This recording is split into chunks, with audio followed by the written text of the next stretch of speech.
Yo, what's going on, guys? Welcome to that video. So in one of the Wukong videos, I asked you guys if you want to see a tier list about the best mythic items on Wukong, and I asked for 150 likes, and you even gave me more. So this is the clearest signal, guys, that you guys want to see a tier list.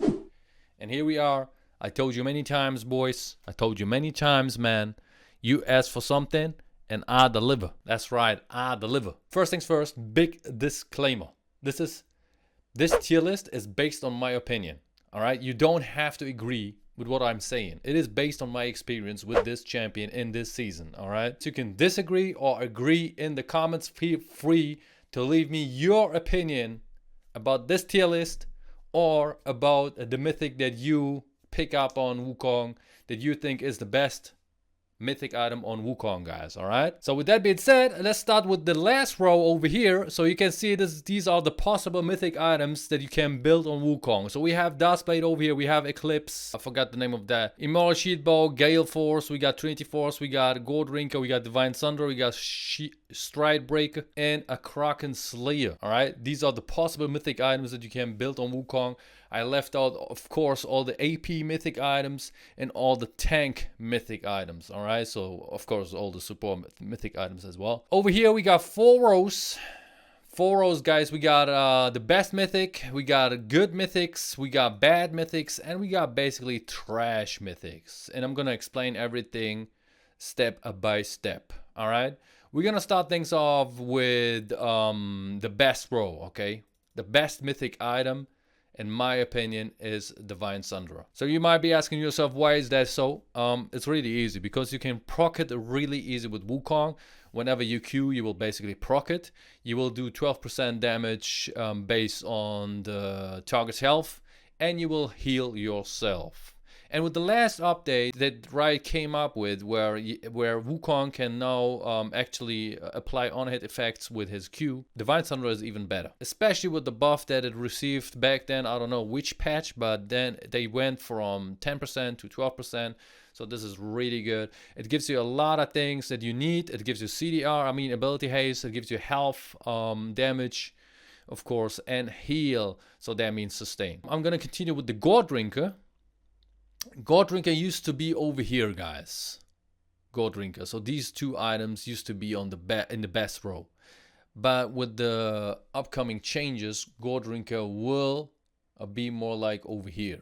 All right, it will be a good item on Wukong, and not the best item though. The reason for that is they're gonna change some things, like they're gonna add some Omnivamp on it, and Wukong is not a champion that can abuse Omnivamp really good. So if you're not familiar with Omnivamp, Omnivamp is like lifestealing with abilities and auto attacks. All right, lifesteal is like only with auto attacks, and Omnivamp is like you lifesteal with abilities on top of your auto attacks. Okay, you can like lifesteal with both, lifesteal with auto attacks and ability. And Wukong is one of these champions who cannot really benefit from that. I think it's around 33%. I think if someone said it in the comments of the last video.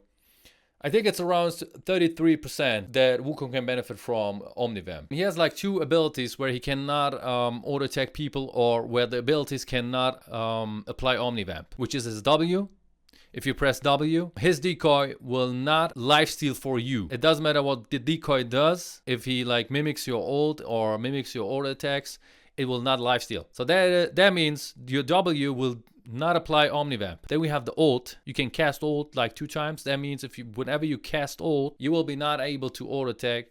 And the ult of Wukong is not really using Omnivamp. Just a little bit. It's not really effective on the Wukong's ult. And the problem is you can cast it twice. So that means you have like, you can say 3 abilities where you cannot lifesteal anymore. And this is why Omnivamp is actually bad on Wukong. It's not really good on Wukong. And also they got rid of the Spite passive that used to be on Gold Rinker. Spite passive, if you're not familiar with that, is increased your damage if you lost HP. So the more HP you lost, the more damage you would do. And this is gone. Then the next point is you are a little bit relying on the active part of this item. So that means what makes Divine Thunder better than Gold Rinker also is you don't have to rely on the active part of the Divine Thunder, because whenever you engage, it will just do whatever it does. And on Gold Rinker, it's like you have also to like think about it when to use actually Gold Rinker. So you gotta make a decision.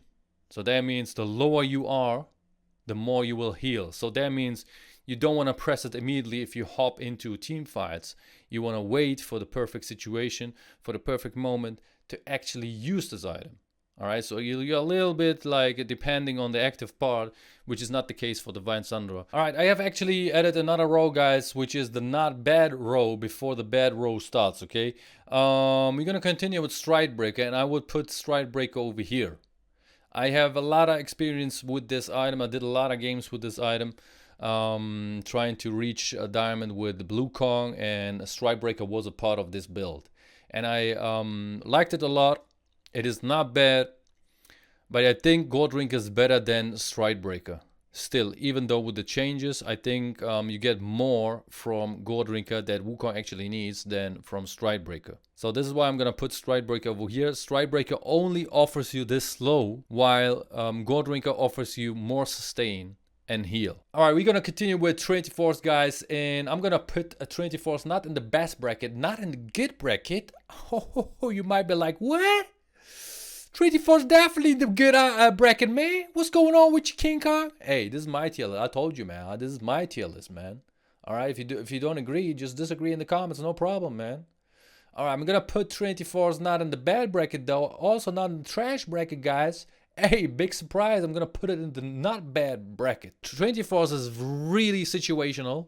The reason why I put it over here, guys, it's too expensive. I think it's the most expensive mythic item in the game. I'm not really sure though. You have to stack it up. So you rely on the active part of this mythic item, which is you gotta stack it up 6 times until you finally do damage. So that means you will not do damage immediately if you hop into these team fights or if you want to kill someone. No, actually you will have to stack it up 6 times until you finally do your damage that you need. So that means you have to auto Q ult, and after you cancel your ult, your Q then will do a lot of damage, but only then. But at this time, the target can flash away or like use some other escape abilities, or maybe the target gets shielded by some supporters, and so on. While on Divine Sunderer, you don't rely on it because you will do the damage immediately. You hop in, you like E, auto Q, and the Q that you do then will do the damage, while you have to stack it up over here. And if you gotta stack something up, that means your damage will be delayed. You only want to pick it up if you are against squishes. If you got a lot of squishes in the enemy team, then you can pick it up, in my opinion. Like 9 out of 10 games I would go for Divine Sunderer instead of like Trinity Force, but this is only my opinion, guys. Let's continue with Dustblade, guys. I think Dustblade is a good item on Wukong. It does a lot of damage. It gives you lethality. It gives you ability haste. Basically everything that you need. Even the mythic passive will stack up the ability haste, and Wukong likes ability haste. Wukong likes to have his abilities on a low cooldown, so this is really good. Also, it will give you another escape ability, which is the passive of it. You will turn invis. So then we have Eclipse. And I think Eclipse is also a good item on Wukong. The synergy between this item and the combo of Wukong is so big, because it will give you a shield and the movement speed whenever you like, I think do 3 or 2, I'm not really sure. 3 autos, or combined with the abilities, you will receive the passive. It provides you a lot of things that Wukong likes, which is like lifesteal, lethality, as I said. The mythic passive, which is the armor penetration, is really good on Eclipse. You get it from Eclipse, which is also a big point on Divine Sunderer, because the mythic passive of Divine Sunderer is also receiving these armor penetrations. All right, you get armor penetration and magic penetration from Divine Sunderer. All right, so that means you will be able to do more damage with your E, which does magic damage, and overall with all the other abilities and autos, you will do a lot of damage with Wukong because of Divine Sunderer and mythic passive, you know. All right, guys, we're gonna continue with Immortal Shield Bow, and I'm gonna put Immortal Shield Bow over here. That's right. If you want to build Immortal Shield Bow, then you have to build like an Essence Revive thing. It only makes sense if you want to go for some crit items. And crit items are not really things that you want to build on Wukong. Alright? You can build it for fun. Or you can build it if you got a lot of experience, guys, on Wukong. If you really know the limits, then you can go for like a crit build, alright?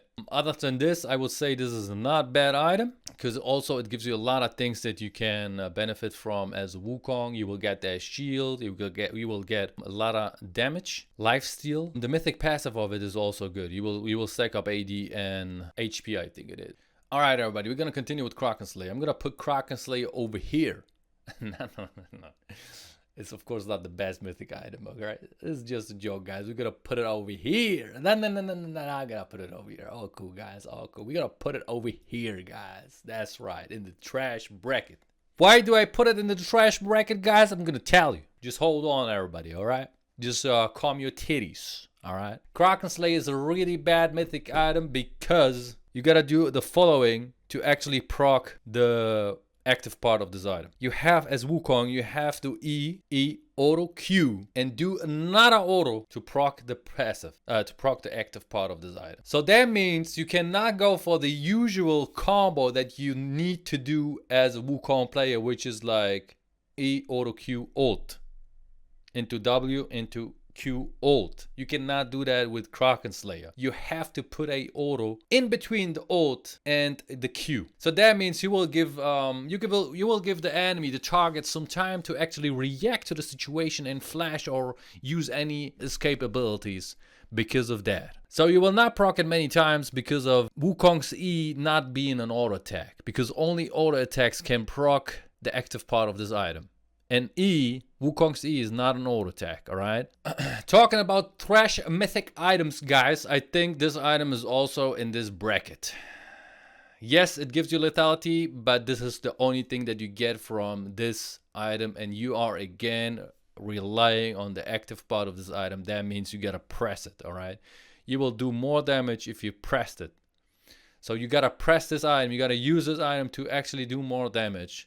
And this is really bad because sometimes you just outplay yourself. If you press on this item and at the same time, if the target just flash into the turret, you will be below the turret and you will get killed because of that. So it has a little bit troll potential in there. I think it's a really trash item on Wukong. I did some games with it and I didn't like it. You get a lot of lethality, which is, yes, correct, but then again, it's not worth it.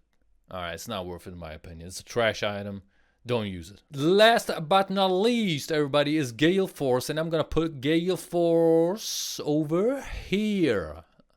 It's a bad item, not gonna lie. Immortal Shield Bow is a lot better. I like the dash that you can do with this item and execute some people or do some damage to people that are about to get away. But overall, Immortal Shield Bow is the better crit item out of all these crit mythics.